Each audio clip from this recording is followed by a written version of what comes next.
All right, here we go. What's up, guys? This is Kami Ken, and I'm here with. Young Wavy, the artist. Yep, this is Young Wavy. He's been making waves, waves on the scene, and he's he's one of those up and comers who's really like actually doing it. Like I've seen his manga, I've seen his stories that he's produced for Japanese publishers, and it's some of the only stuff that I've seen that can actually stack neck and with the Japanese. And I'm like, okay, who is this guy? Let me see what he's all about. And I'm glad to finally be talking to him. Like it's been months and months in the making, so now we're here. Absolutely. Thank you so much for having me. And yeah, I mean, much respect for you, and you cover a lot of indie creators as well. So hey, much respect to you. I think that's something we definitely need more of.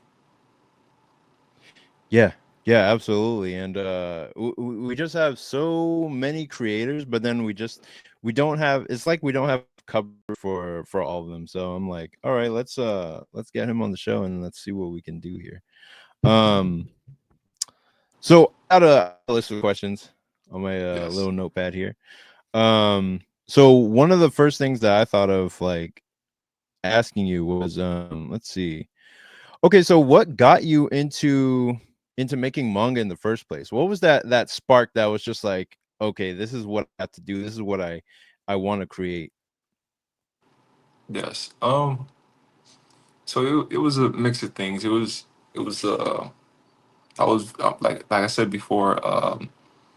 My foundation is rooted in American comics. So manga was Mhm. something I kind of just fell into naturally during high school. So it was like my trips to the comic book shop. They have a huge, my old local comic book shop had a huge manga section. So I would go in there, and I would be reading a lot of, I would be reading a lot of Marvel, and Image at the time. But I stumbled across Full Metal Alchemist, and that kind of gave me that kind of spark of really black and white.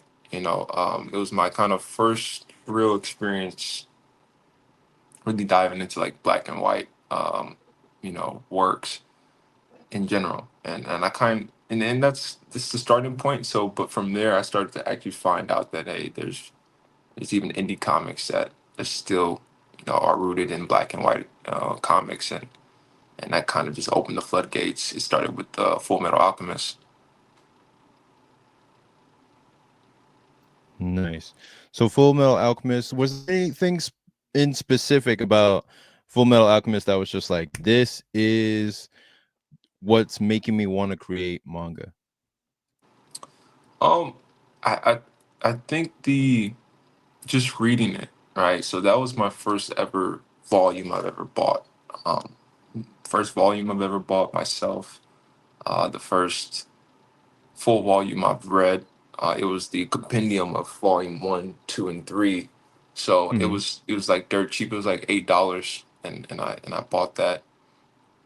And I was like, wow, this is the cover intrigued me because the dude had an automated arm, So it was just it spoke to me in terms of my sci-fi kind of um, my sci-fi love. It kind of spoke for me there, and then also just the Right. the whole alchemist, um, just the unique power system itself, and alchemy and how they kind of use it in Mhm. that system really spoke to me. It's very it's very like I would say science fiction mixed with supernatural. It's a perfect blend between that, and that just spoke to me at the time. Nice. Nice. So writing comics or like reading comics is one thing, or reading manga is one thing, but then Yes, creating it is a whole different thing. It's a whole different ball game. yes. Um, and I'm wondering like what excites you specifically about creating manga, because it's not easy and it's not always the most Yeah. fun thing. What is it about creating it that makes you want to keep going? Um, it's mainly the characters, characters and action scenes. I grew up very heavily influenced and inspired by just action in general. In terms of like, I grew up on anime, so but when growing up on anime, I did not know, that it was rooted in a comic book format, a comic book medium. Hmm. So I didn't discover, like I said, manga until later. But it was just the action fights that I kind of just grew up and gravitated to. So that goes back to like Marvel, my Marvel Foundation, my American Comic Foundation. Um, my father took me to a comic book shop when I was in the third grade. That's how I learned how to read. So I kind of Hmm. grew up in that comic book environment growing up. But and I dabbled, in terms of like, I used to do my own little comic strips back in elementary too. So like comic strips, and even like I even created my own Pokemon cards. I would create my own. I always Oh had a yeah. sense of creating my own, my own originals. So I remember one story of me creating my own like evolution of Charizard, expanding that. So that was something. And I gave it to my friend at the time. He was also into the same stuff. So what I did was I drew it out, and he had a printer at home. So he just made photocopies of it, and we cut them out, and we made a shit ton of those cards. So that kind of ties into just the creativity, and also me creating like my own like original ideas from the stuff that inspired me. So those are just things that inspired me growing up. Nice, nice. Um, and I could totally relate to creating my own like Pokemon cards and stuff like that, just making new different Pokemon. Um, and And just to finish this real quick, and the actual idea of like pursuing this as a career came to me my junior year of high school. So that was because I came into that year not knowing what I was going to do with my life. So mm, um, I had a friend group that was also like, I was drawing at the time, but I had a friend group to where it was his dream, right, to be a mangaka. And then I started looking into it, and I started thinking about like, oh wait, you can actually have a career in comics, and you don't need a diploma, you don't need a certificate, you don't need any educational background. You just need pure skill, and that's just pretty much all you need, and you can have a career in comics. And that kind of sparked it for me, like, oh, now I have all these characters I've been creating in my sketchbook, but let's start diving into the story. So that's kind of what really. junior year of high school, nice. Um, Yes. and we know you for your your current mangas like Hero Reborn or the other one, the the one that what is it called? The one that looks like Oh yeah, yeah. Blame, or it looks like, I'm sorry? Yes. Yes, it's Holy Ark and Guardian Reborn. Yes. Yep. Holy Ark and Guardian Reborn. We know you for those creations that came out most recently. But then what came before those things? Like what strips did you start with that kind of got your feet wet in making comics? So my very first my very first pages I've ever created were in 2019. So it was right. So even in my junior year in high school, I wasn't creating pages. I knew I wasn't at the skill level to create the stories I wanted to create, and I knew that back then. Just looking at other work that inspired me, the type of stories I wanted to create, I needed to know and have a very high skill level, a very vast array of skills within my arsenal. I had to learn so many different things just to be able to tell these type of stories. So Mm-hmm. my first couple works were in like late 2019 during quarantine. When quarantine first hit, that's when I actually put, pen to the page, and I did my first superhero work called Nairo, um, which was a superhero comic. It wasn't even a manga. Like you could see the influences, but it was a comic. It was, purely. I was taking more American influences. Um, so it was Nairo, and that is, you can find that on my Instagram page. It's still like my very first pages are all on my Instagram. I can even find it real quickly to show you. I know exactly where it is. Oh yeah. And then from there, I did my first my first full kind of science fiction work called Iron Souls. Um, and I did that, and that's on Webtoons. Actually, that's still on Webtoons. I did it was a quick 8 page story. And then those projects never went anywhere in terms of, I scrapped them. I knew that I was still missing. Excuse me, I was still missing knowledge and just writing. So there's just so many things that I was confused about when creating a comic, and I kind of creating a comic or manga, or and we'll get into that in terms of what I categorize my work as. But um, there's just so much I didn't understand when I reread my work, and I was like, okay, I still need something I'm missing. All right, so Mm-hmm. that's when I started to dive in terms of hardcore studying.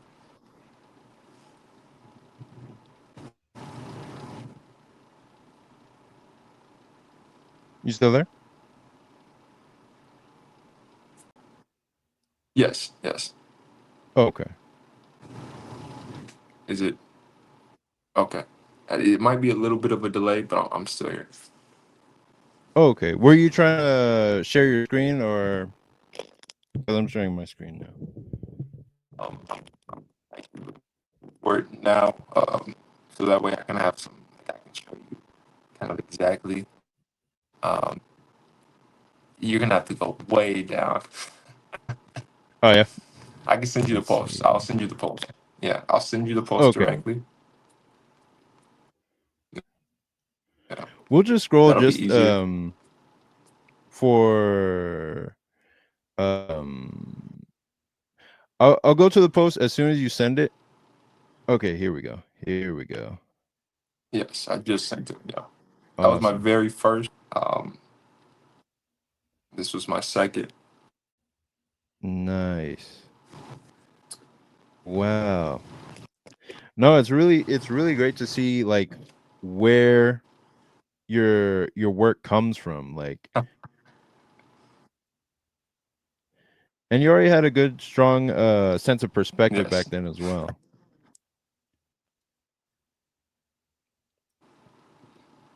So we Nice. all Very start from ground zero, guys. It's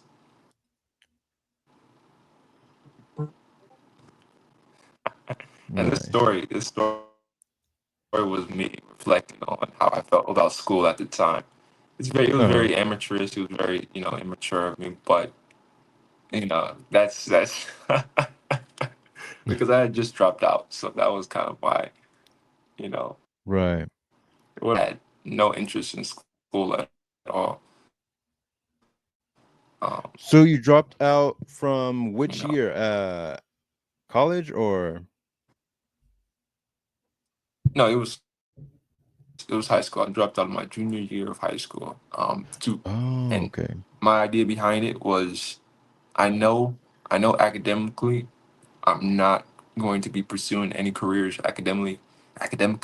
So why waste my time going down this path? And why don't I just Mhm. go down the path I really want to go down, which is a career in comics? Right. Kind of forcing myself to make it work as well, kind of cutting off all those different avenues and all those different, um, you know, backup plans. You know, a lot of people have backup plans. Like, you know, some people Mm. say, like, my father always said, have a plan B. You know, and my thought process was, no, I don't need a plan B. I'll just stick with plan A. And if plan A does not work, I will scrap it, rework it, and try it again. Nice. I was trying to look at this without. Let me just stop sharing for now. Awesome, man. I might have more of the pages here. You know, some samples. But yeah, like I Nice. said, it never really got anywhere just because I just didn't understand how to write a story. Right. And when would you say like your approach to storytelling finally like clicked for you to where you could write something more than Iron Soul or Nairo? Um, it was my first one shot. My first one shot was Guardian Reborn. That was for a one shot competition at the time, Saturday AM. I was pursuing that publisher, Mhm. so I needed to complete a full story. And prior to this, I never really completed a full story. Like these stories were scrapped. You know, I had more to it that I wanted to do, and I just gave up on it and scrapped it because I didn't feel like I had enough knowledge on how story actually worked, and I didn't like where the stories were going and kind of my writing ability. So Gardening Reborn was my first story, and I took the approach of kind of less is more, dealing with less, you know, very small themes and just creating a story out of it. So my first, you know, short story was a story prior to Guardian Reborn. It was still Guardian Reborn, but it was a like six, I believe, a 6 page, it's a 6 to 8 page short. It was another one, Mhm. basically just showcasing Baron training, um, and make a story out of that, right? So have an introduction, have some development, have a twist, and then have a conflict and resolution, and make sure I have all those elements in there, and and do it in 8 pages or 6 pages, however many pages. I'll show you that as well, Mhm. and I posted that on Instagram as well. So, you know, Okay. Let me pull that this up. this one shot here that you're showcasing is um, the latest version of Guardian Reborn, and was the one shot I was working with a Kodansha editor throughout this entire process of working on this one shot and also submitting it to Shonen Series, monthly Shonen Series. Mhm.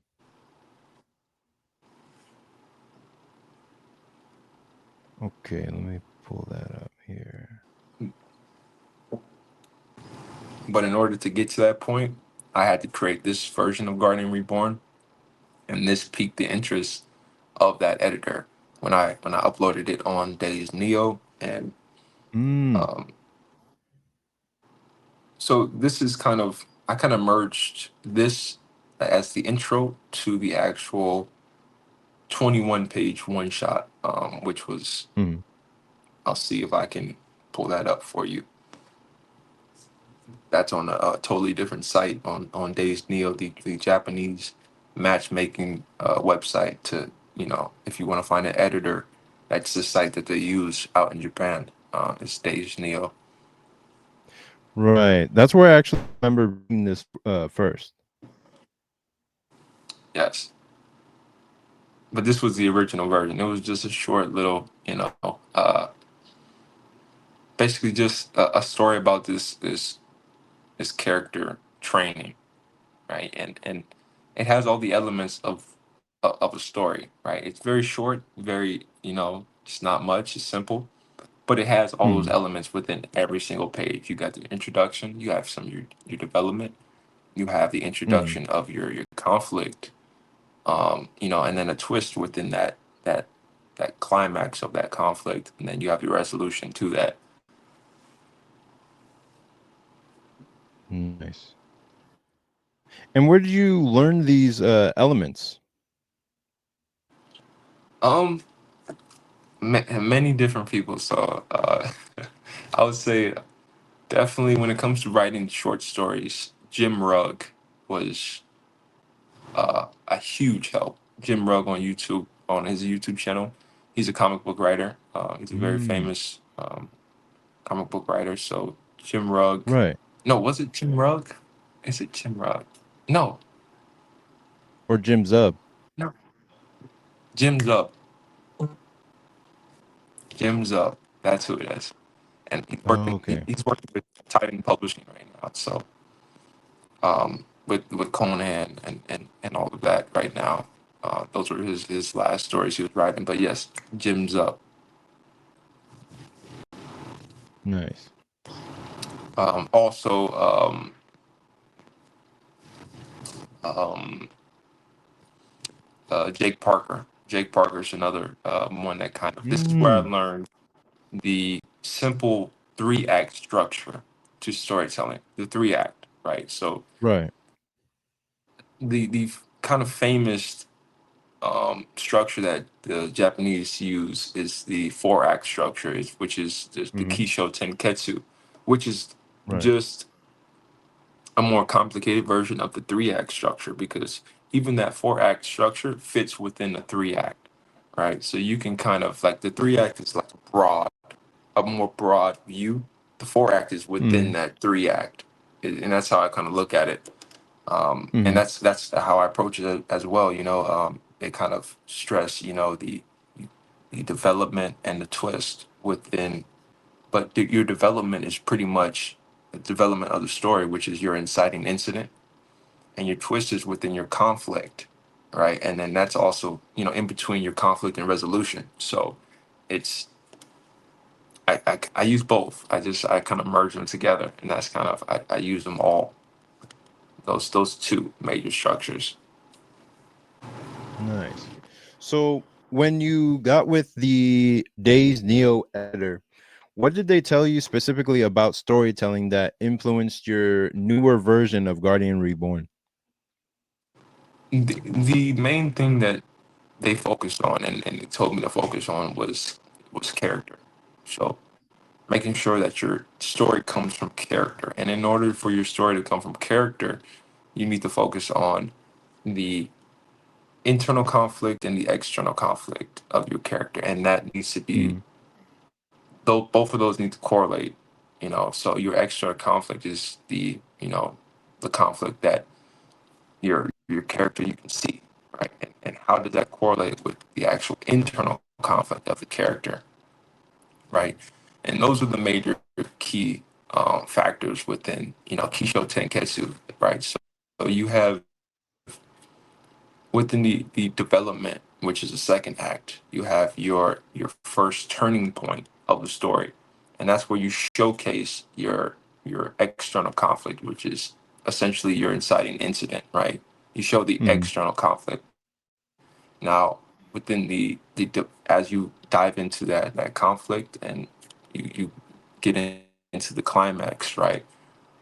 This is also where you get your twist, and before you get your resolution, you get your second turning point, and that is showcasing that how does the external correlate with the internal conflict, and how does your character overcome that by overcoming the internal conflict first.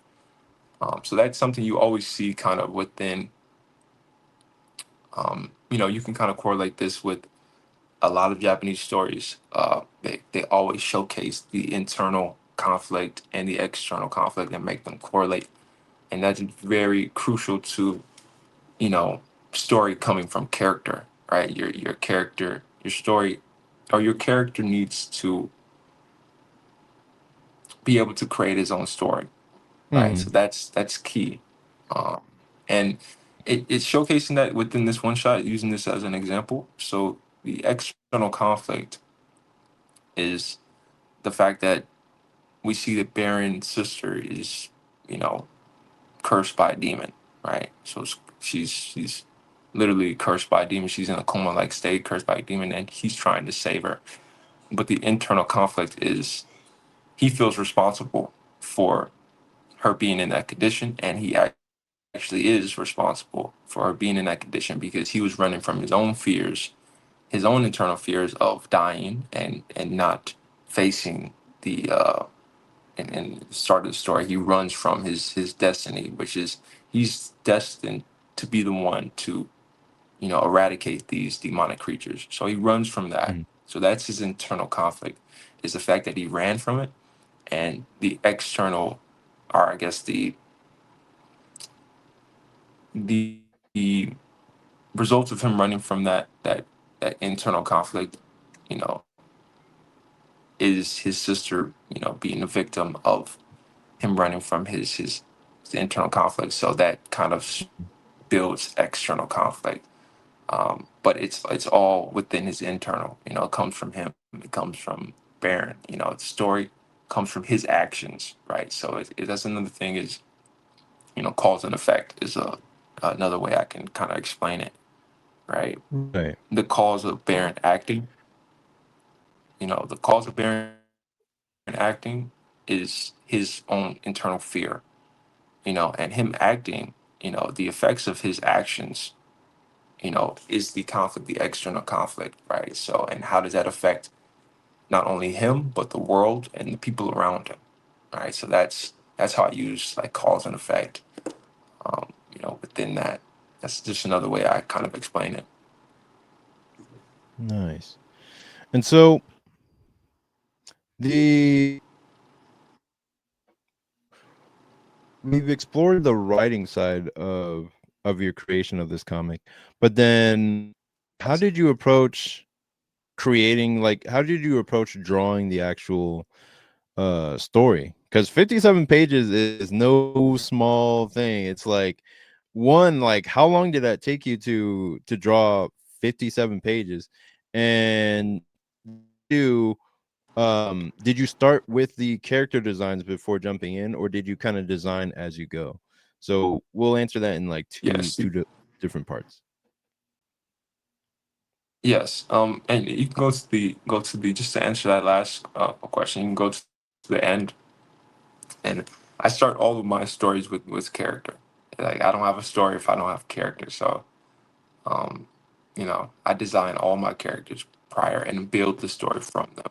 You know, diving into like who is this character, um, or not the complete end, but like the last couple pages. Right. Let me see. Here we go. Yeah, it should be. Okay. Yes. So there's some more designs, but that is all prior to me even having much of a story. So I have this character. I have some of the core themes that I want to kind of touch on within this story, which is kind of like sacrifice and protection, Hmm. and also fear. You know, um, so I have those elements, and then I have this character. So who is Baron? This is when I start creating the story. Who is Baron, and why does he act? That was born in a world where fallen angels basically enslaved humanity. So you know his own home village was destroyed by these fallen angels and demonic creatures. So within this story, all I say is demonic creatures, but the original one shot, it's fallen angels are the culprits of that. But from there, what are what are the consequences of the consequences of that, of Baron, um, being a victim of this kind of this apocalyptic type of event. Hmm. The consequences of that are the results of that is he wants to naturally, you know, just take out these demonic creatures. So how does he do that? He has to be trained by the last guardian angel, right? So that's where you get the last guardian angel, and I kind of start building on that. And it's like, okay, this is the last guardian angel. Why is he training Baron? Because Baron is there's no other guardian angels to kind of take his place. Baron is his disciple. But Baron finds out that it's a lot more to, taking up the mantle of being a guardian, right? So, or being a hero in general, right? There's a lot more to it than just fighting and killing, because you Right. want revenge, right? So he kind of finds that out the hard way, his life on the line, for others. It's not an easy task, right? So he learns this and he runs away from this. The consequences of him running away from this is the fact that he feels responsible for his village being attacked, and he kind of is. He indirectly he is responsible for that, because he could have stopped it if he would have kept his training going, and kept focusing on his training, and growing stronger. So his sister Hmm. condition is a result of him kind of running from his own fears. Right. I just kind of build on that, right? So you first designed him, and then all the characters afterward kind of spiraled out from his creation, right? Yes, yes. So that's typically how I do it. It's similar to, I mean, I think most authors in Japan do it the same way. Um, in terms of they may have a loose kind of outline of the story, but they always have their character. The characters is the focal point. Story always comes from their characters, so they that's something they stress. Even that's one thing I've learned when working with authors.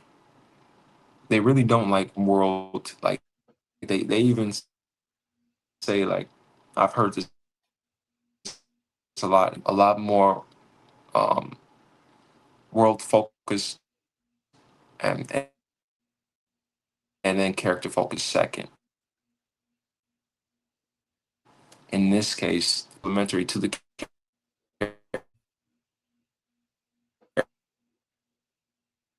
character is the world. That's kind of secondary. So a lot of cases you always get the character as the focal point of the story, and then you kind of dive into the character.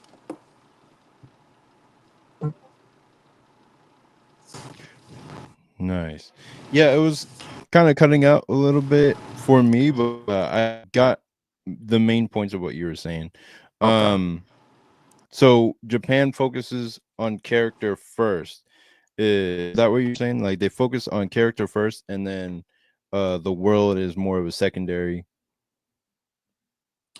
Yes, that's part of their system, and their kind of, that's their model. Like they have an industry standard. So 90% of the editors, um, if you're submitting to them, if you don't have Mm, character, if your character isn't, if the story does not come from character, or your character isn't, the vocal point of the story, they're not going to be interested. They want to know character, because character is who we attach to as the readers, as right. the that's who we emotionally attach to. So they stress that, that's their way. You have to have, who is your character, and how can your reader relate to this character, or Hmm. even feel any emotional connection to this character. Right. And from the outside looking in, I've always suspected that about anime and manga, but to hear it like confirmed by someone who's actually worked with a Japanese editor is like, okay, yeah, now it just like clicks.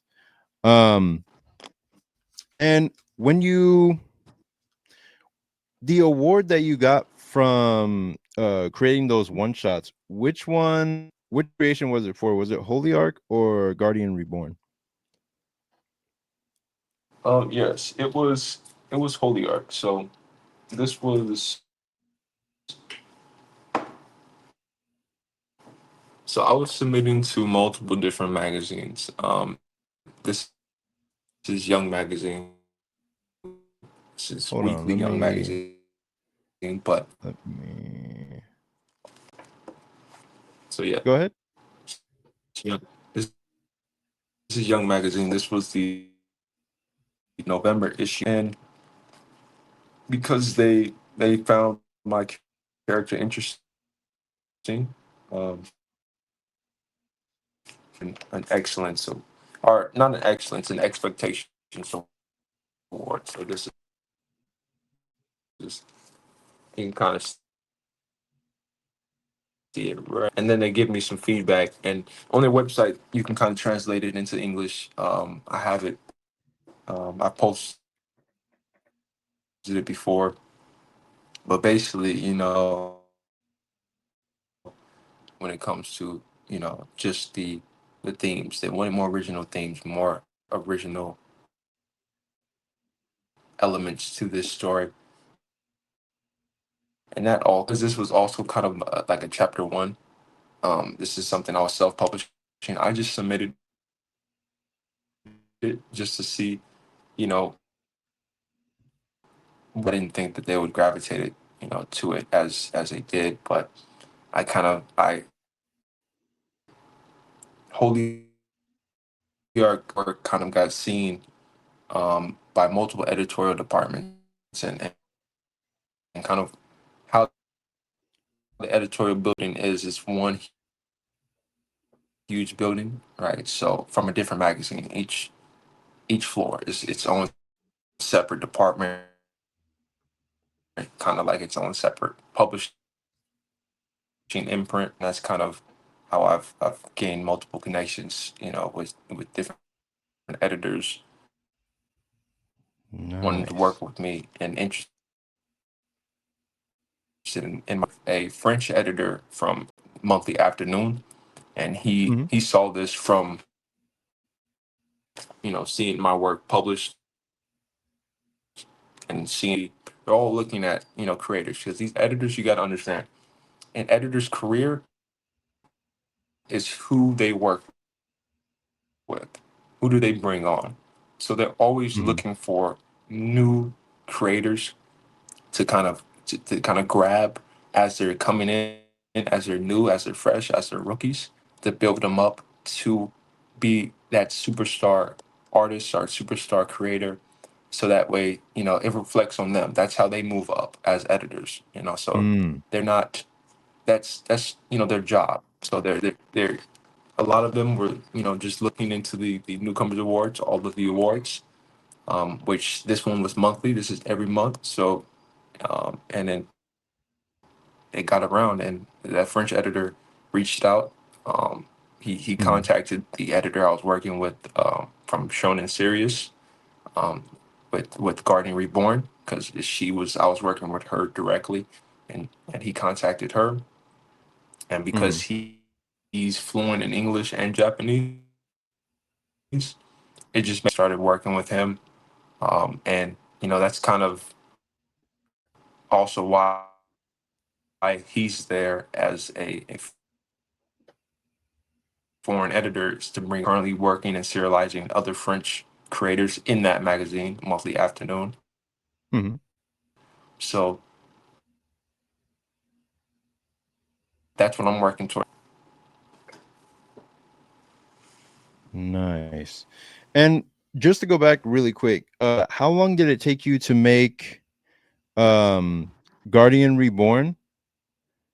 And then how long did it take you to make this Holy Arc? Yes. So Guardian Reborn, I worked on that for about 3 months.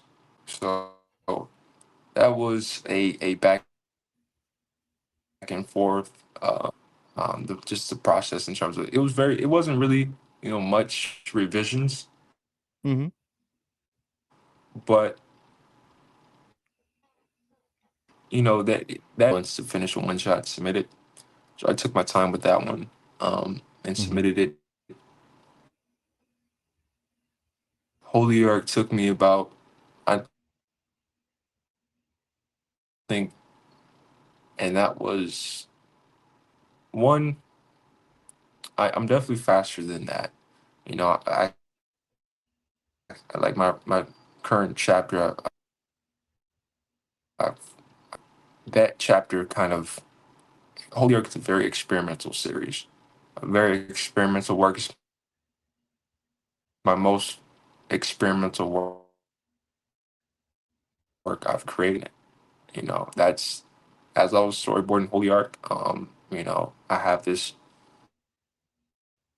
artificial human within this world to eliminate these mutations that are plaguing the Earth from the effects of the supernova. I can do a lot in terms of story, in terms of elements. So Mhm. what he does is he finds in the last organic human within this mutation. It was born from a mutation. So this triggers his this artificial human that makes him, I would say, want to protect this organic human. It kind of triggers his, you know, I would say, become more human. That's basically what it is. Weapon, and he finds this Right. last organic human, and it causes him to start to become human. And he starts to feel these emotions to protect this the last organic human, and he believes that this human, this last child is the key of stopping this plague of mutations called diffusions within this world. Mhm. And he's doing this all in secret regime, under the new regime, and them not knowing about it. So that's also another aspect of conflict is he's doing all these illegal without them knowing about it. Mhm. So it's a very experimental story. There's so much I can do with it. I literally created this story to this is kind of my learning grounds. It's using Holy Ark for this.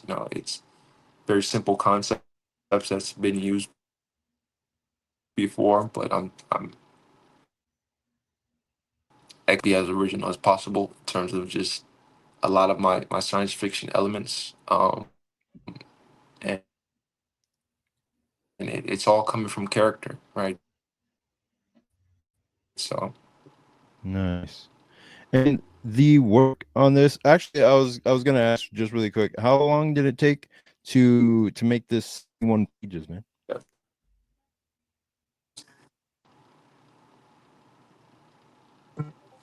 Say that one more time. Oh, I was saying, how long did it take to make the 71 pages for this one? Like 4 to 5 months. I was working on this. And it, I was working on it as I was storyboarding, so it was definitely slower. 5 months. Nice.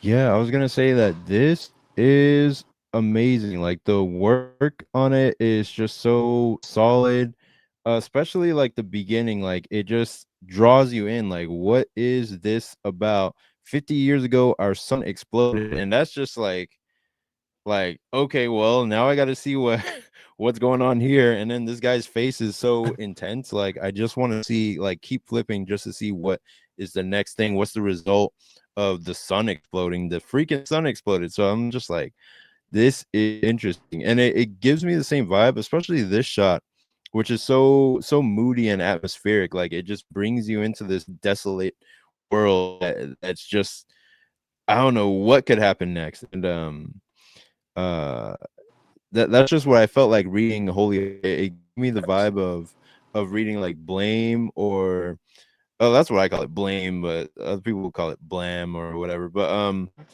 anything by Tsutomu Nihei, that's the vibe that it gave me.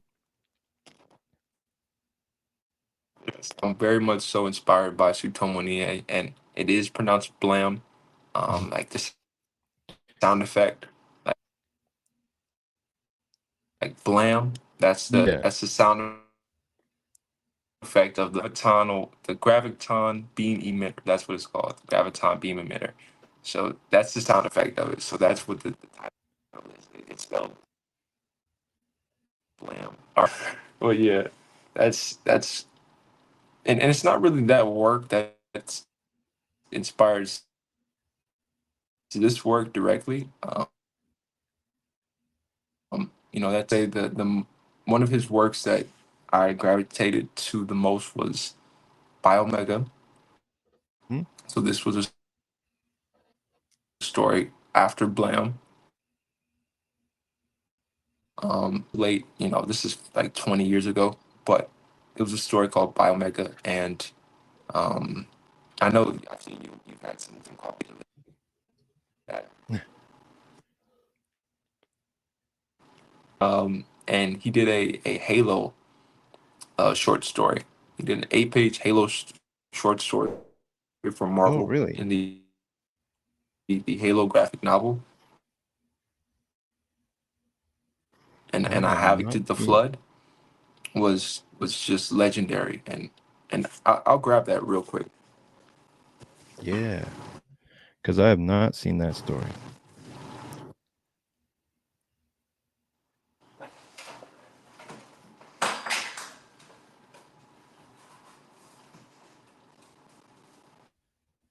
But yeah,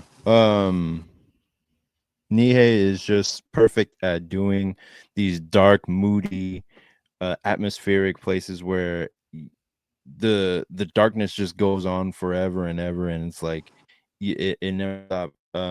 People call it like nihilism. Like he's really good at doing nihilistic places where let me let me zoom in on your screen Yes, here. Here we go. he's the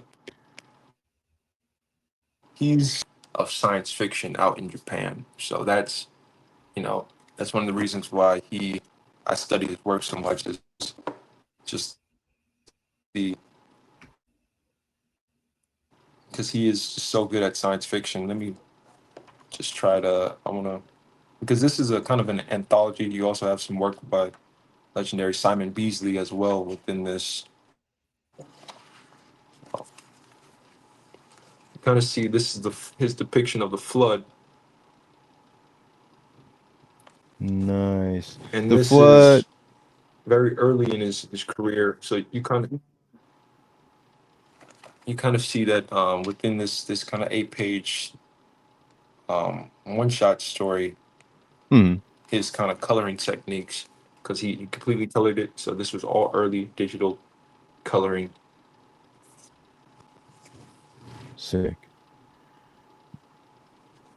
But very, very kind of graphic. Hmm. Very graphic, very awesome. It's excellent work. This will be the last panel I'll show you. Nice. But yeah, this is one of my favorite works in my collection.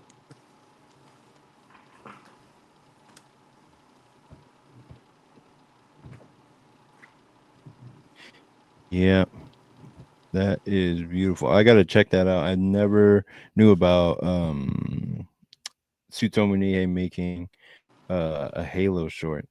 Um and the Yes.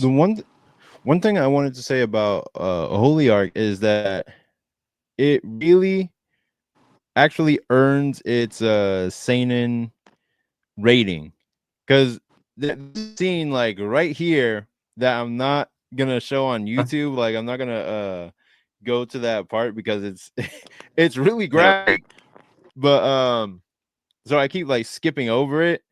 But it's the one thing that I was just like, okay, not only can he do like dark, moody, atmospheric, but then he actually goes there. Like he actually shows the guy, okay, this is what it actually is. Shows the guy like actually like jerking off on the toilet, man. And it's like, okay, this guy actually understands the seinen rating, or he knows how to make it dark Like he knows, like this is what a Japanese person would be looking at and being like, "Oh, this guy is actually you put some like really dark stuff in there," and and I was just like, okay, it's not just blood, violence, and killing.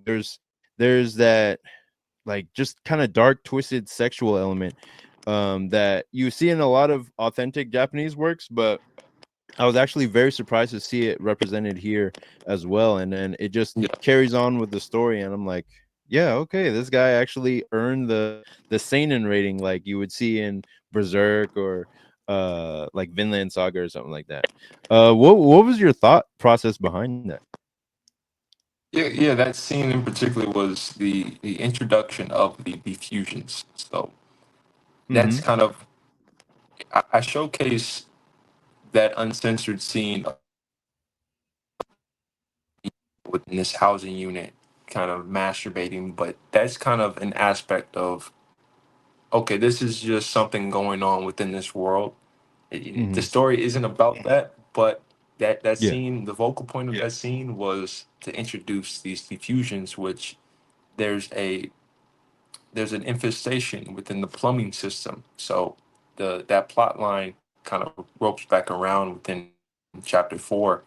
But I showcase this by showing, you know, like the most creative. This is not like my influence behind it. I have a couple of influences, but this was the most creative way I can kind of make an introduction that was one. It had to have some shock value to it. Uh, Mm-hmm. in terms of the diffusions, but I also wanted to showcase an element of the world and kind of the state of the population of these humans and the state they're in. So Right. that scene itself was directly influenced by Stephen King's It. So when it kind of came through Mm. the sewer drain, um, I designed an actual diffusion mutation species, kind of similar to an alien like species that comes through the sewer drains and sewer system to kind of grab and kind of get their prey. So the fact of this young man being on the toilet, he just happened to be there at the wrong time, wrong place. So Yep. kind of doing his thing. Yep.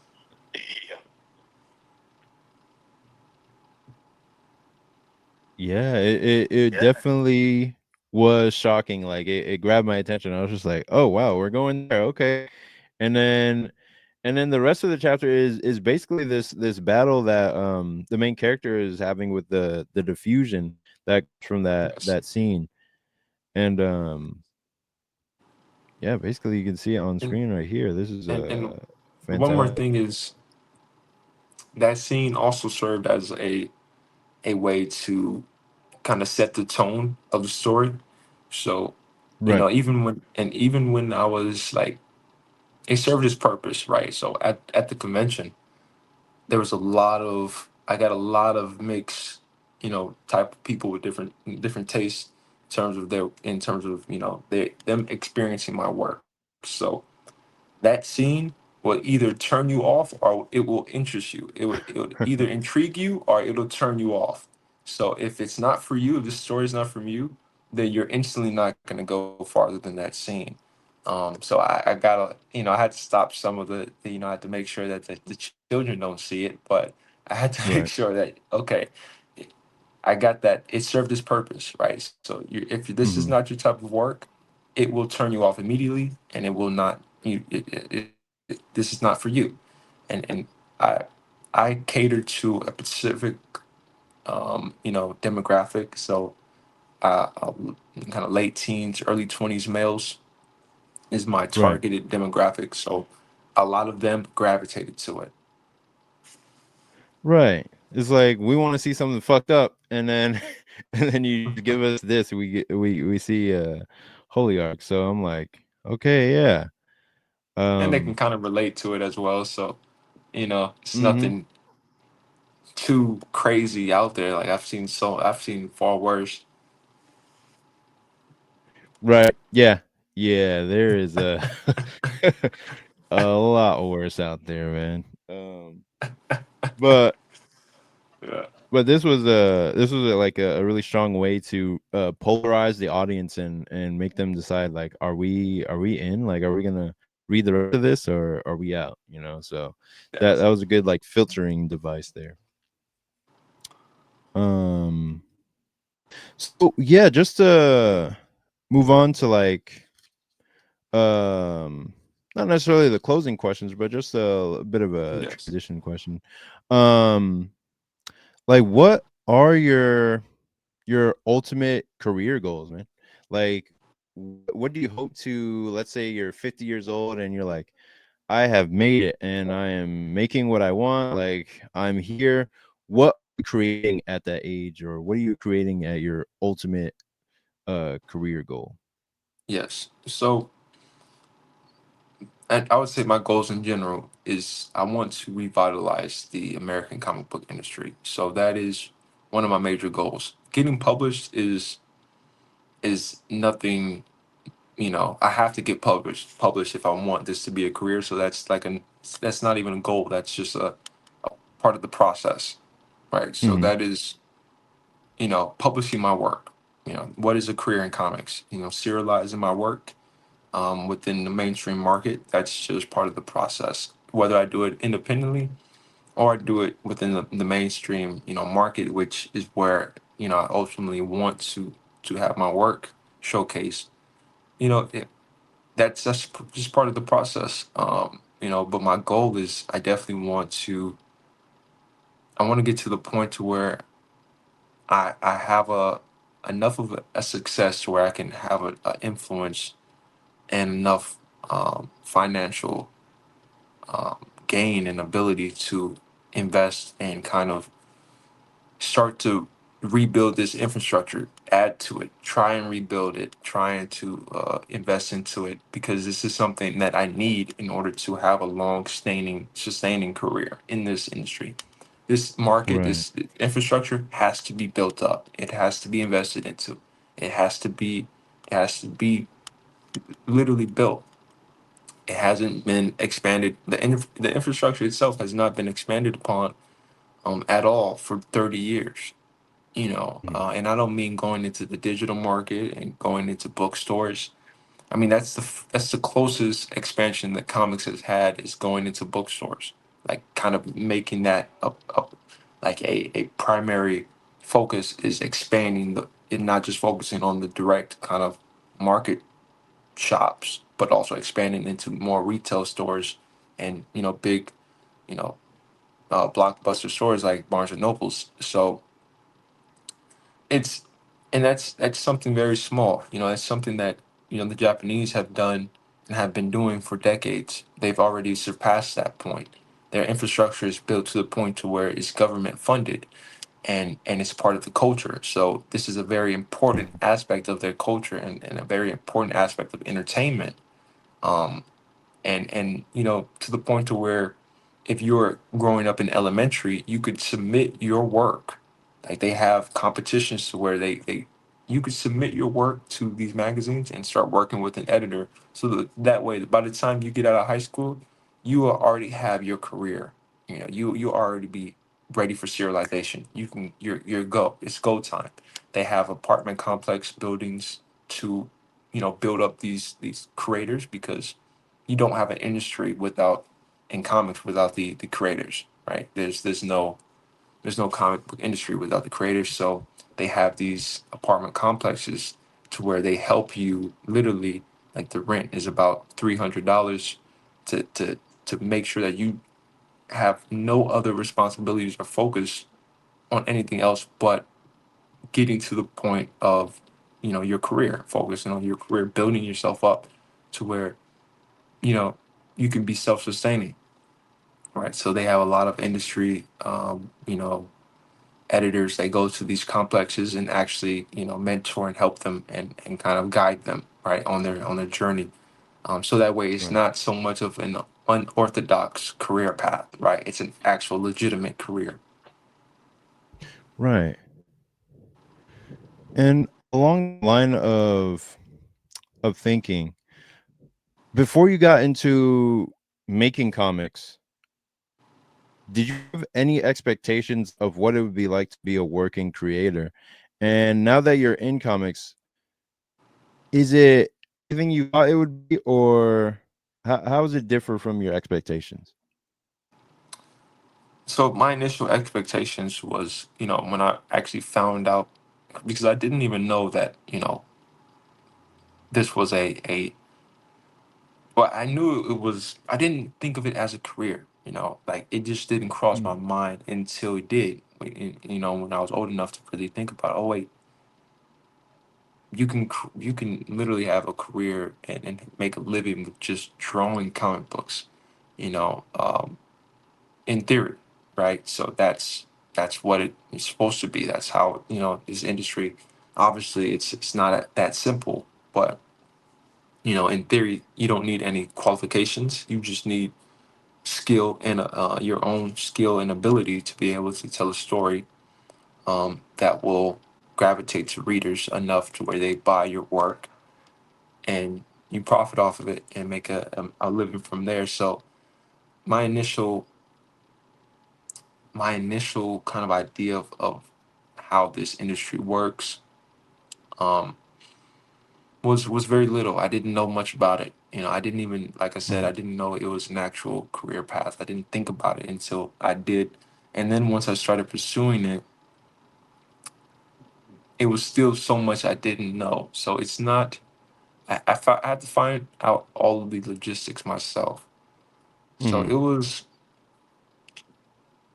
and concerning my expectations on like, can you repeat the question one more time just so I can Oh, well, what get. were your expectations before you got into industry? And then does your actual experience line up with what you expected? Um,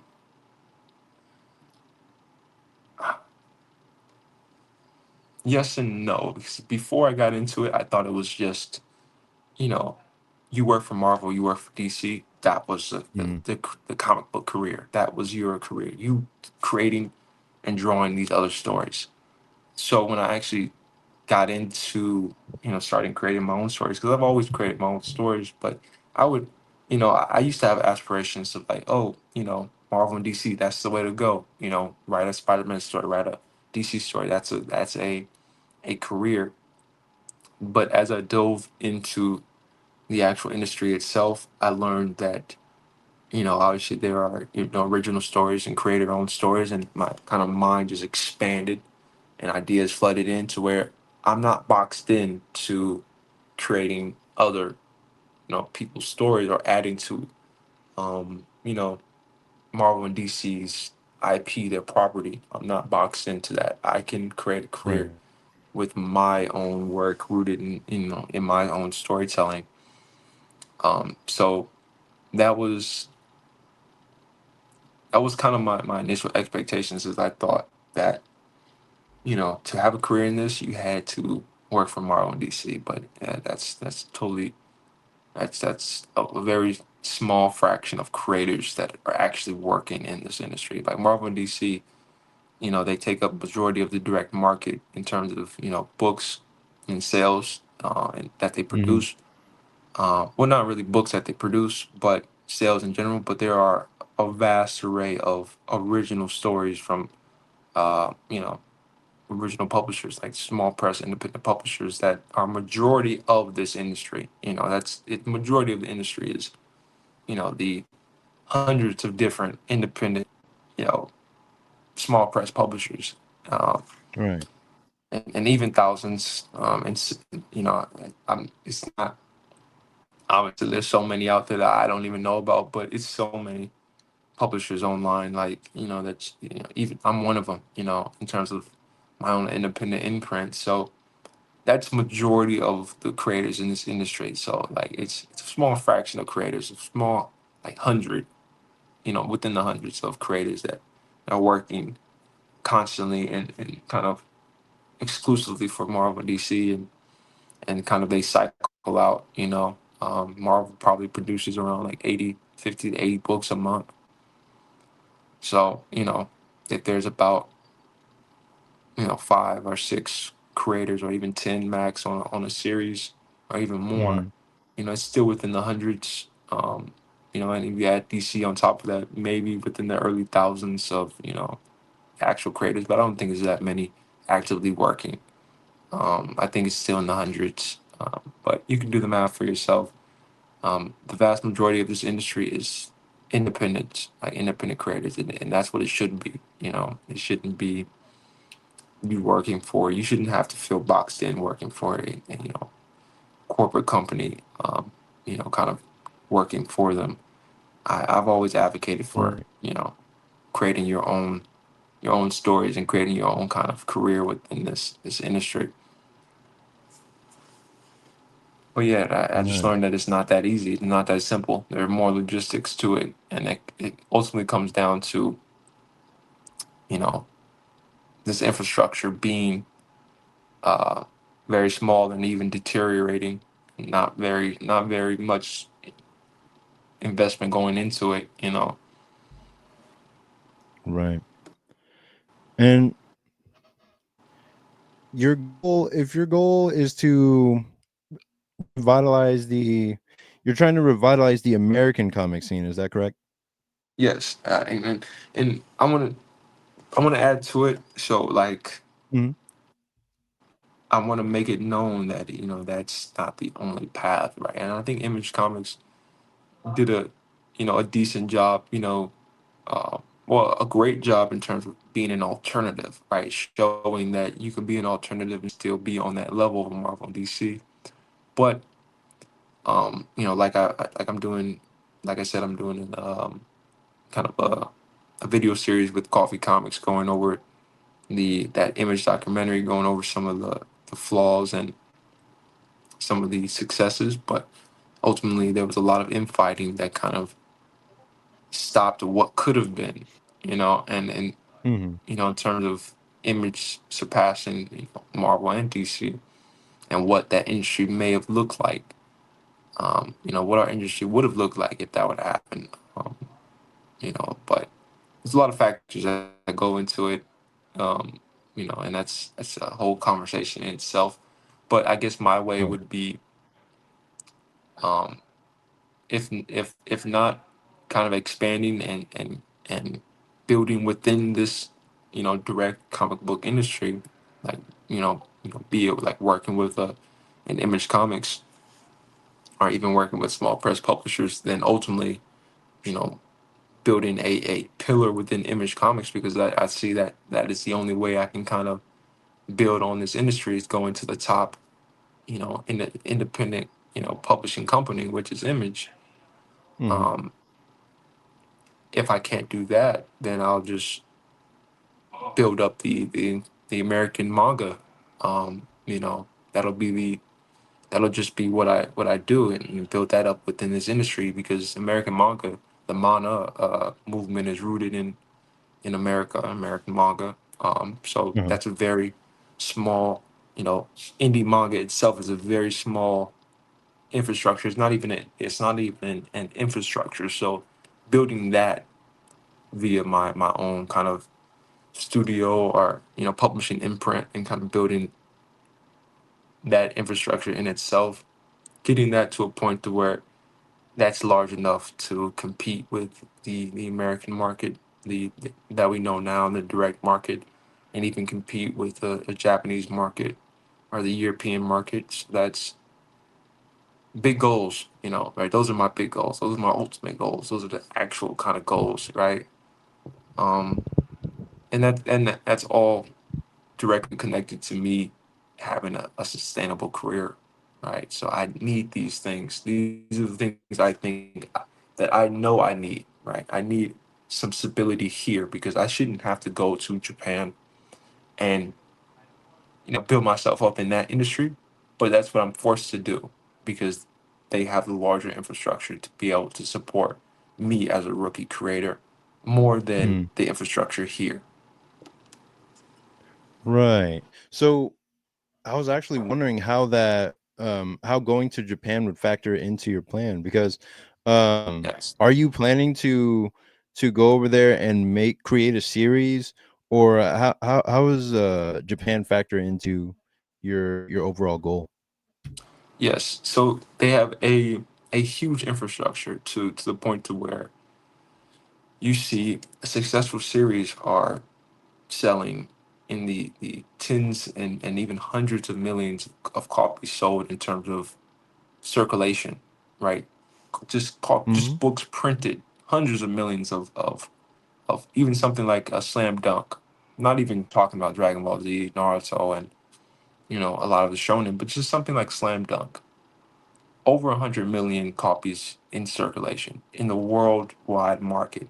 Japan is not just rooted in their own, domestic infrastructure in their domestic market, but they have pillars in each major part of the worldwide market. So you got Europe, the European market, you got the American market, and they're strategically pillared in each one of those major three key kind of infrastructures, right? So and they're building, right? So I want to be able to go there, and because the ceiling, there's no real ceiling, there's no real peak that I can see.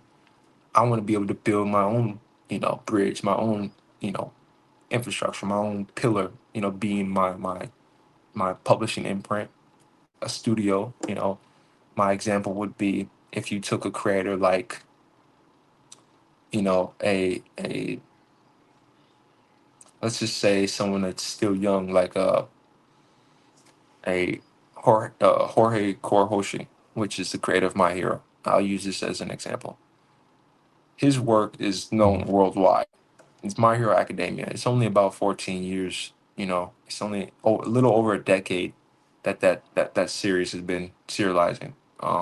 Well, Right. yeah, just a little over a decade. But he's reached levels to where his work is known worldwide. He's in a Right. position to where if he had the desire aspirations, he can start building up his own publishing imprint or publishing, small publishing kind of studio outside of, Shueisha. Start building himself up, and he still has access because of his career and his name and his success. He has access to all these major markets. So if he had the aspirations, and he definitely does have the, some of the financial gain to invest, he can start doing that, in different sides of the market, building somewhere to where, manga, the infrastructure is not even built, so places like Africa or places like, South America, right? The infrastructure is Hmm. not very built. And if you were to build an infrastructure, from scratch, you'll definitely need a generation to grow up on seeing that, those works, and kind of growing up into it to, support it. Right. So that's kind of my idea behind it. So you're planning on making it big in Japan and then using your leverage from creating a hit series to develop the infrastructure in America. Yes, I think Robert Kirkman is the closest example that we have right now that's kind of Mm. starting to do that, right? In terms of building his own you know infrastructure and publishing. Just it really, media company, because he's no longer just in comics. He's kind of branched over to movies, gaming. Skybound itself is has pillars in multiple sides of the entertainment industry, and that's very important because it all roots back to his material, his original material, which is his comics, right? And that Right. directly promotes and builds up his comics and his comic book publishing company. It's all rooted there, and that's kind of the perfect example I can kind of showcase within this industry that we have. Right. Yeah, that's what I've noticed like with what Robert Kirkman is doing. Like he's a writer, but he's also a businessman. So he's really good at pumping up like the work that he's made. And he had to make something like hit quality first. Like he couldn't just come in and just be like, "Hey, I'm just gonna make my own imprint, and everyone can just follow suit. You know, like he had Yeah, to make two hits first before creating what he and has now. And it's capitalism. You know, hmm it's like Monopoly. It's like playing Monopoly, right? So you need these building up your own kind of like comic book empire, comic book infrastructure itself. Like Robert Kirkman is the largest market share currently in Image Comics, you know, but he's rooted in Image Comics, right? Those are his business right, partners. Those are his. He's not just on his own. He built it all within Image Comics, and you kind of could see the results of that, right? And he's still partnered with them because hey, it's all independent. It's all independently, you know, creator owned. So he can collaborate with Todd McFarlane Productions for, you know, merchandise and figures and toys with Todd McFarlane Toys, and you know, and vice versa. You know, with his, you know, in terms of Robert Kirkman's animation studio, he's kind of building up with Invincible, which is just the like scratching the surface. But a majority of Invincible is all in house in terms of the all in house production. That's all that Skybound. right. You know, independent creators and independent, you know, animators and storyboard artists, and even the original, you know, Corey Walker working on it as designs. You know, the lead designer. Mhm. Right. And I was wondering, where does your new magazine factor into this? Because I just saw that the first issue of your monthly Shonen Wavy came out, and I was just, this looks like a Yeah. legit magazine. Where does this factor in, and how can people get their hands on a copy? Yes. So it's published currently through you know, Amazon KDP. So that's where Mm-hmm. I'm self-publishing through print on demand, and that's for various different reasons. But the purpose of the magazine itself is to be that pillar, right? To be that original source where all the material is in one location, right? So all the readers need to do is go to one location to see exactly everything that we offer, which is the Mm-hmm. purpose of a magazine, to showcase the entire catalog of stories. I have you know, a handful of other artists that I'll be bringing on, and creators I'll be bringing on. I even extended the offer to you, so I will definitely see what we can do there. But Yeah. it's that is the pillar, the source is a bunch of creators coming together to basically not be in the market themselves by themselves. Like we're as the utilize to just unilize or unit or just bring it like a form of unison between a bunch of creators. Because that's one Right. thing about this indie manga market is everyone's scattered, everyone's doing their own thing. There's a lot of division as well. But if we Yep. actually came together as a unit, we can actually build a proper foundation for everyone, and we all reap the benefits because of cross marketing and all of that. And that's kind of the point of the magazine, you know, that this magazine markets the physical volumes, art books, merchandise, anything else that is connected to it is all, you know, starts from this magazine and is rooted from there. So every creator kind of gets a form of cross marketing, like you know, the American manga or the American industry, for an example, versus the Japanese industry, because I'm pulling this idea is pulled from the Japanese infrastructure and how they work. Mhm. So each chapter, each creator under image are hitting the market by themselves, right? So even if you're a new creator, right? Say I just, you know, started publishing with Image Comics, there is just still zero incentive to for a retailer to buy my work just because I'm publishing Image. It gives me a bit of leverage over, you know, other publishers, you know, being under other publishing brands, but Mhm.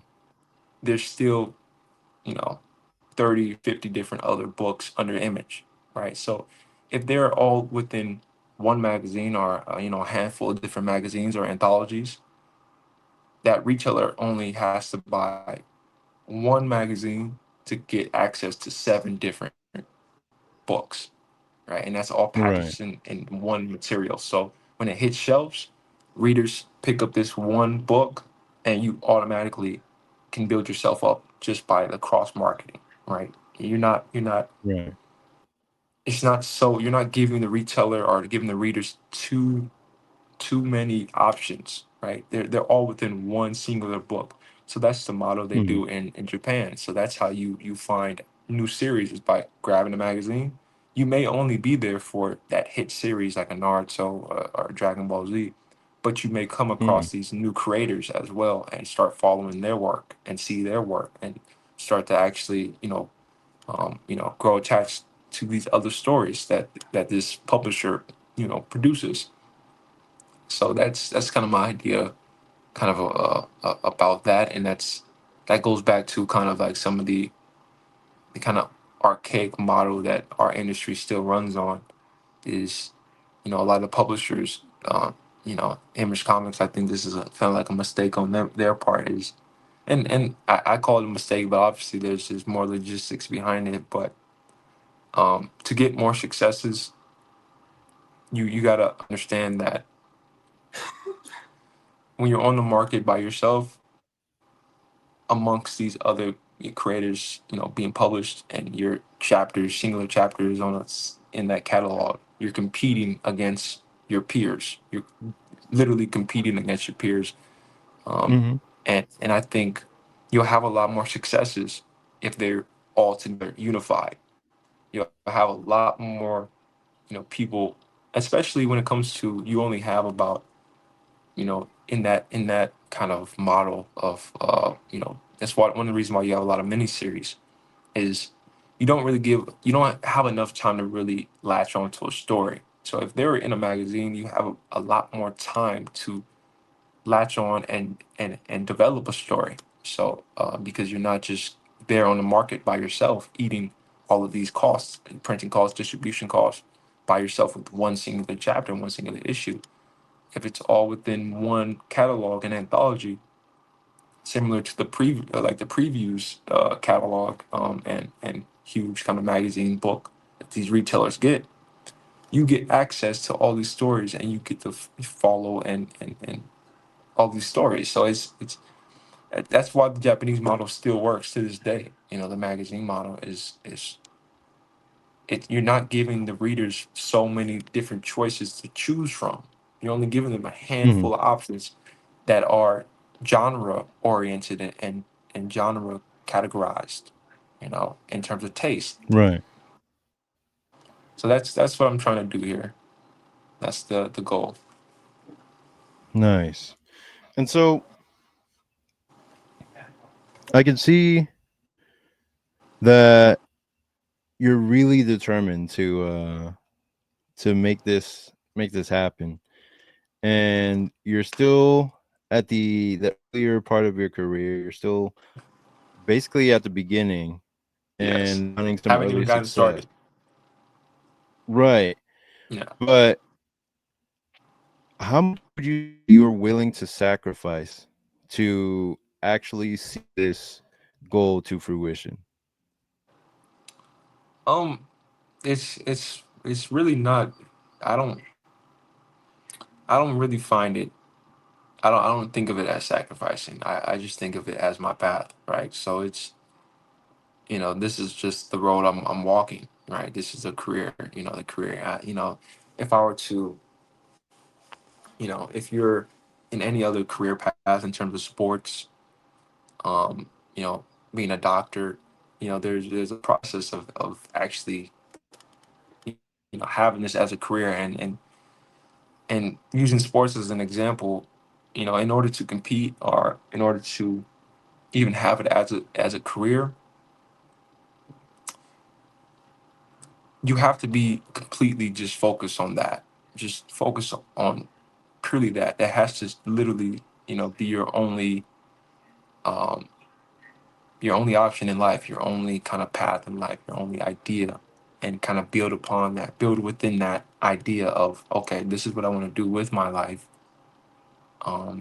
So now, what can I do? Now that I'm walking this path, what all can I do, within this lifetime, walking this path, right? So I don't really see it as any sacrifice in anything in terms of um, anything outside of this is pretty much just, I see it as distractions, or just not, if it does not correlate with this, it's either a distraction or it's just within my environment, right? So, and I still see that kind of as a distraction as well. So that goes from video games and movies, and that can be seen as all types of different things. But then again, video games, movies, I kind of use that as a still learning grounds in terms of learning from those different mediums and then adding that to what I do with my work itself. So, you know, I'm just in terms of sacrificing, I guess I would say I wouldn't waste my time you know, trying to, a perfect example is getting to a relationship with a woman, right?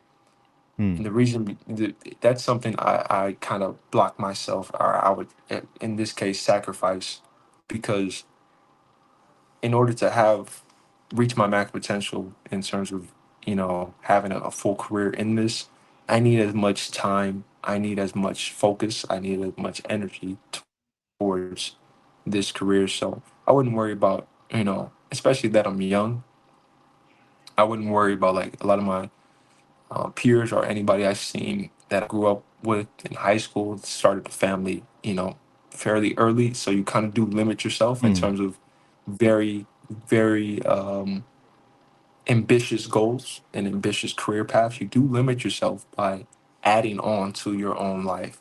And that's just an add on to your life, which is a family. So, you know, and, everyone has their own path. So, it's not, I'm not saying they're wrong or anything for doing that. It's just I see that as an add-on, and in order for me to go far, I add as less as possible if it's not directly correlating to this career. Yeah, I feel you on that, man. I see what you're saying, man. Um, I feel for some other people, like it can be like family can be a motivation, Yeah, in a certain definitely. aspect. Like if they have children or a wife, um, that seems to me like motivation for them to really make things succeed. But it can be like a huge like damper on the time that it would take to like raise a family and do the art at the same time. Yes, it's another responsibility, and it Hmm. definitely can be a motivator. But I'm taking that same knowledge and that same mindset with, okay, I should be able to be motivated completely by myself first. Hmm. Even if you were to start a family, which at some point even I will, at some point, but that's later down Yeah. the line after you actually, that the actual the American model, right, is your career. You come out of school. That's why you go to school, right? You go to school to prepare yourself for a career in this society. So Hmm. once you achieve that career, then you get the house, the white picket fence, the dog, the family, all of these other add-ons, right? Which is just a result of your success, the result of you being your stability and your financial, stability. That's just a result of that, right? Is you naturally expanding, in terms of a family and all of those other responsibilities. But I'm 22, man. Yep. This is all I have my eyes set on. So it's like yeah, that's all I have on my mind is my work, my art, and kind of and what my work says and what I wanted to say to the world in terms of my work. And that's pretty much all. I know I need this though for sure, because this is all I have, right? So like I said, I didn't graduate high Right. school, so these are the cards that I've dealt and gave myself, right? So what Hmm. can I do with them, right? And how far can I go with just these cards, um, and these skills? to better, kind of categorize that, or better say that it's these skills, these literal skills, and more of a job sense. These are my skills. What can I do with them? Right. So Right. So just to wrap up, uh, are there absolutely. any creators that you're looking at these days that you're just like, oh, this guy, either he might be a good fit for the magazine, or he's just doing really cool stuff in American manga or in comics in general or in indie comics? Like, is there anyone you're looking at that is just like, oh wow, this is really interesting stuff? Yeah, I have a handful of other creators I'm working with, I feel like I'm bringing on. But it really just comes down to, the vision. If they have a similar vision, and they're going Hmm. the same, if they're taking the same road, and then I am, why not unify and kind of come together? But there's so many different factors into it, because technically this is my own brand, and some people have their own, vision in terms of their own brands and their own identity of their work. So Uh-huh. one way that, like, even Burn and Strike Comics, right? They're doing their own thing. For like a perfect example, they're outside of this magazine, but I'm still marketing them within the magazine because they're also walking this same road, walking this same path. So we can still cross market without me actually publishing you, and kind of publishing each other, within the same, work. Because this really is, even though I'm treating this as a publisher, we're pretty Mhm. much just a band of creators publishing our work together. That's just all it is. Right. So we're literally just publishing our work together, and I'm taking on the responsibility of, you know the bulk responsibility of all the financial aspects, all the kind of editorial aspects, the actual production aspects, and all of that, because I'm already Right. kind of doing it. So a lot of the creators that I'm bringing on, they're doing their work, but they don't have the knowledge or the experience that I may have, and I'm Mhm. sharing that with these creators to build them up, right? So they can ultimately become their own, you know, they can also do the same for others. So build their own bridge and build their own imprint, build their own publishing studio, just like in, kind of like I look at, like, think of like homage studios, Jim Lee, Mark Silvestri, Will Spataccio. What came out of Homage Studio? Wildstorm Studio, Top Cow Productions, and then what came out of Wildstorm? You had Cliffhanger. You had so many other different, imprints within Top Cow Productions. Uh, you know, so that's kind of what I'm doing, is we're just banding together and we're building ourselves up, and because we also grew up in a generation where we weren't taught these things, we weren't passed the torch. So we have to use our knowledge and Mhm. come together. I think if we're even going to survive, go anywhere in this current generation, because this current generation of comic artists here in the West weren't handed the torch. Majority of us just learned on our own, and didn't get the full kind of course training that a David Finch did under a Mark Silvestri, within Top Cow Studios, or Right. a Mike Choi, also under a Top Cow Studios, or and Michael Turner, so on, right? Even Michael Turner, branched out of Top Cow with, I know this. I can't believe it. I can't believe I'm blanking on the publisher's name. Um, Oh, for Mike Turner's published? yes, Michael Turner. I can't believe I'm blanking on it. But I I think it am. starts with an A. Aspen? Yes, Aspen Comics came out of Top Cow, Right. right? So even Right. despite all the made the division and all of that, it came out of Top Cow. So that's the Mhm. idea I'm kind of doing, is those creators learn that from the creators they learned under, they were taught, even the Cooper School, for an example, Mhm. that's a school of creators. But imagine if the Cuber School was a publisher itself, right? And it was publishing all these creators. And I'm not sure. I'm not knowledgeable of the Cuber School, but imagine it was a publishing company of itself and publishing these creators. And a lot of the creators that came from the Cuber School and learned under them started up their own publishing companies as well, and kind of expanded, started teaching, and kind of building their own studios, because that's what a studio is in Japan as well. It's way of building up, the next generation of creators that Right. will, you know, be a huge part of this industry. And they're crucial to the survival of this industry. So that's what I'm doing with my my magazine and my imprint. I'm actually teaching and kind of um I'm learning a lot, but I'm also showing and helping a lot of these creators develop. And that's the main kind of um, that's the idea of it. And so I got a lot of creators I want to reach out to, but first we got to get it off the ground, and Hmm. kind of a lot of creators need to see it, to motivate them and believe it. So Right.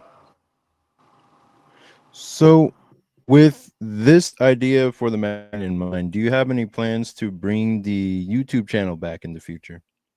yes, yes, as a way of documenting, or as a way to document the kind of the experience. So I think my first video back will be me vlogging my trip to New York, and my editorial, kind of our conversation, and our, as much as I can kind of get from that experience, and Hmm. kind of showcasing that. But it'll be my way of marketing the magazine as well.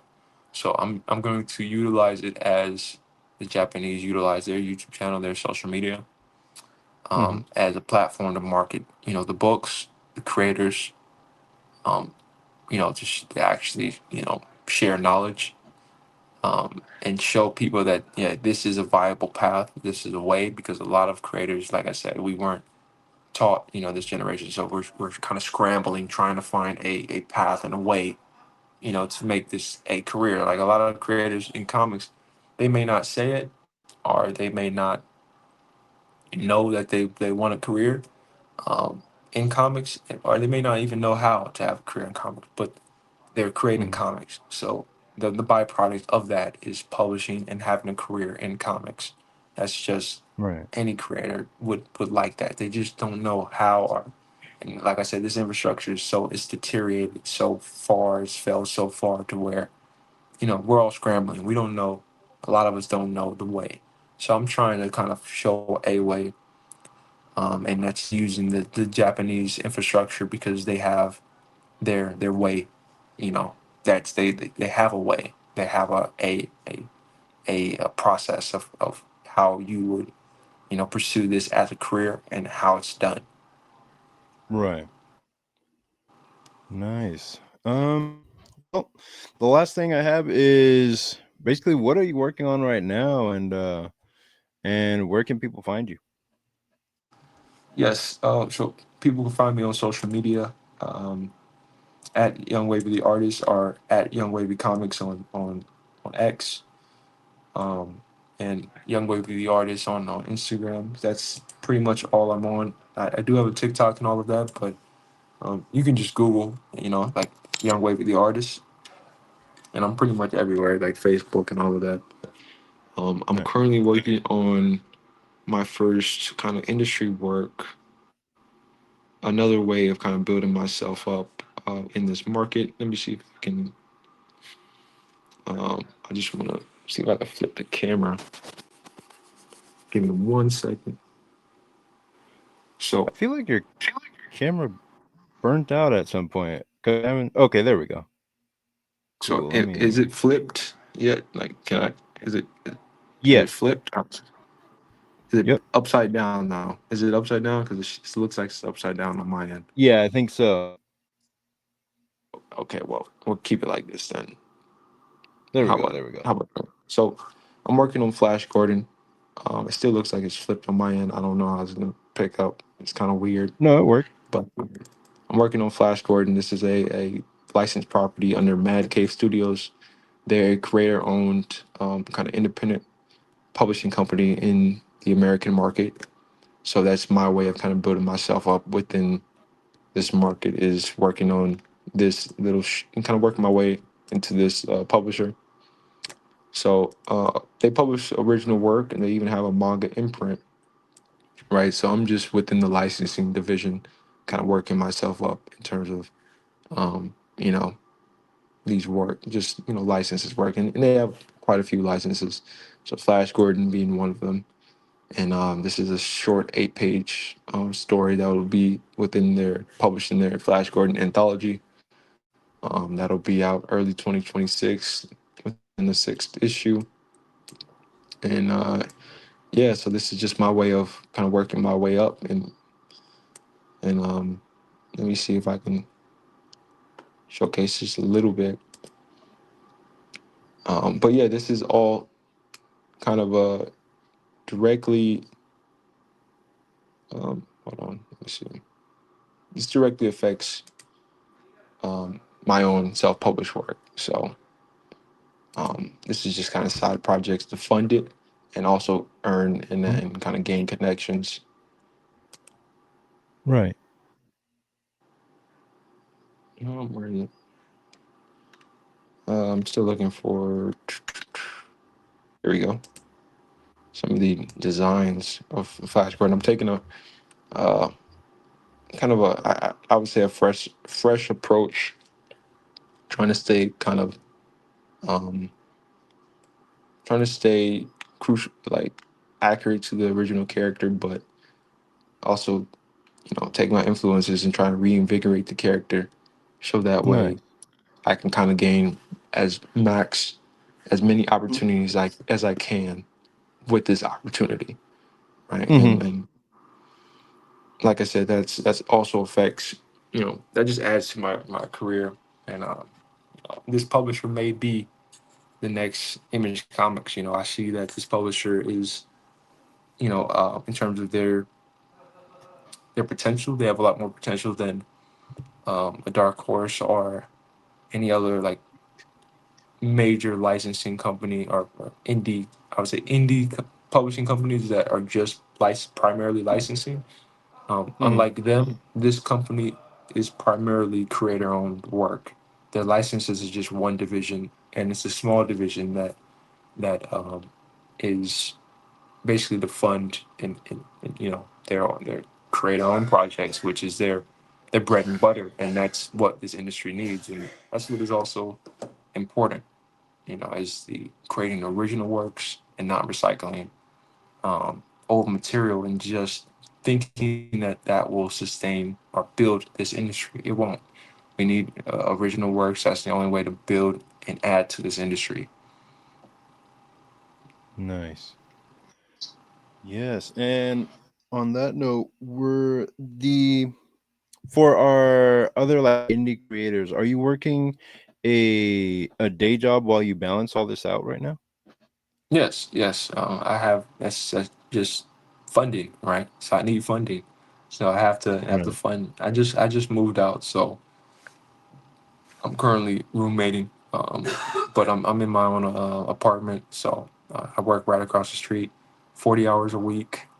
8-hour shifts, 5 days a week. So I get 2 days off a week. But even after those 8 hours, I come home and I work 10 hours. All right, so Yep.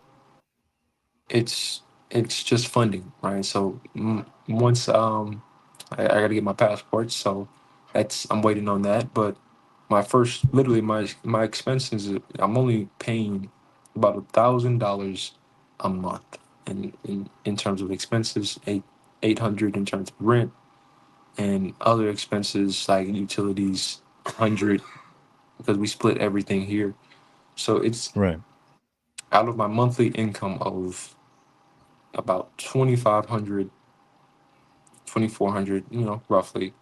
1,000 of that is my expenses, and the rest will be my traveling and magazine kind of funding, right? So in order Right. to work myself out of this cycle, which is, you know, we all know it. You know, the dead end jobs are just there's no real gain, long term gain, right? In terms of Yep. financial wealth or even retirement. So you're forced to strategize and work yourself out of those positions and work yourself into higher positions. Yep. So my higher position will be my career in comics, right? So that'll be my next Yep. job. I don't plan on this being. I plan on this being my last job. So I need to really build myself up. And how do I do that? I have to go to the Japanese industry. It's way more sustainable than this industry. I can't rely on this industry as in the state that it is now, right? I can't. Right.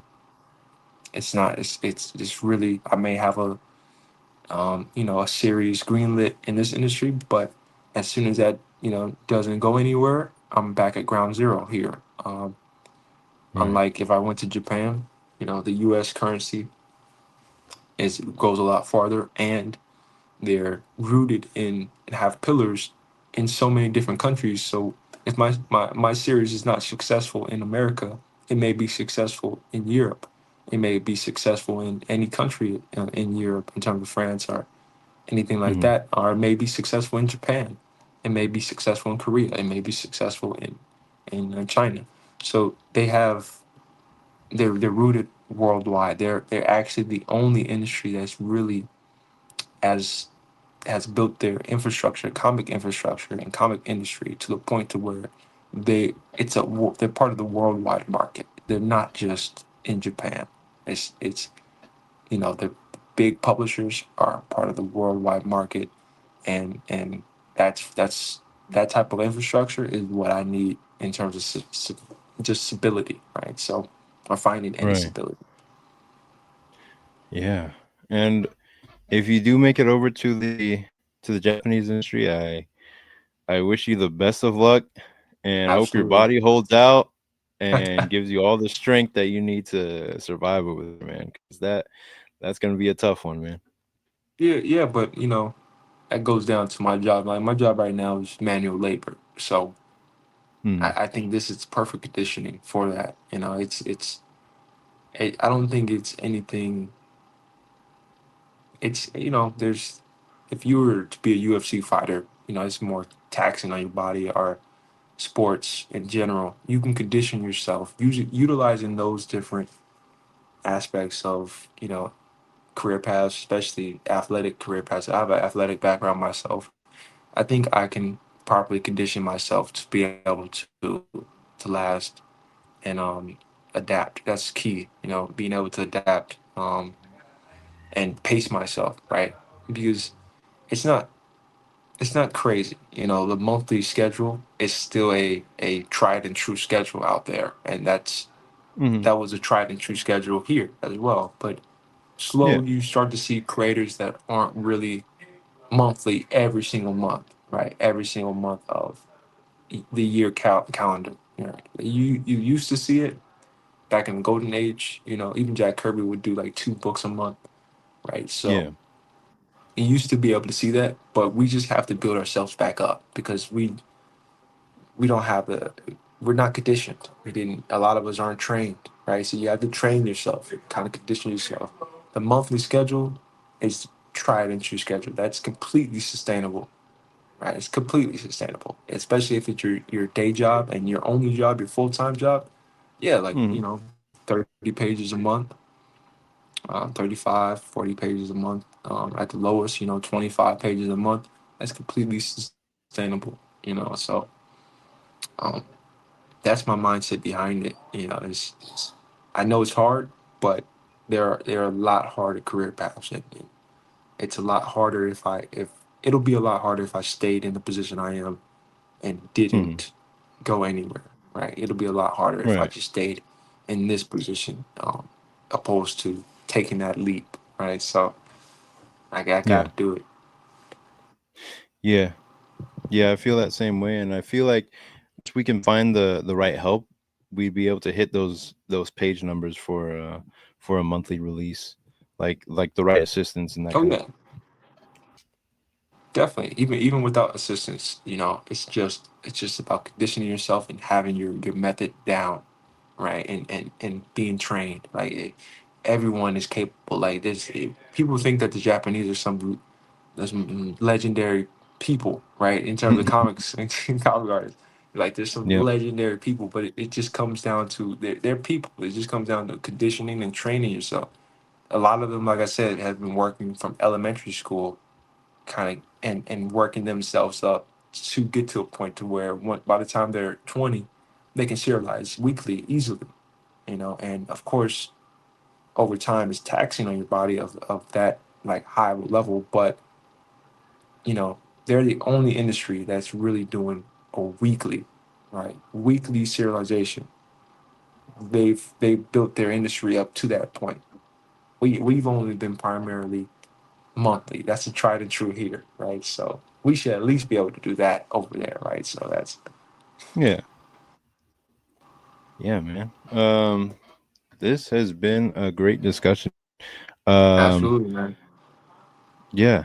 Uh, I hope you guys all check out what Young Wavy's doing. He is basically the definition of young wavy. He's young and creating new waves, man. Like you should check out his work. Check out his comic. Let me go ahead and put that back up on screen.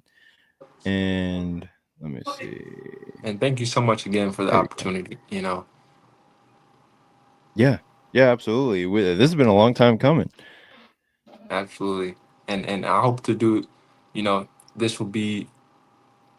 I hope to have the reverse. So I definitely want to start streaming myself and start having people on as well. I definitely want to get into streaming and collaborating even deeper, because social media itself.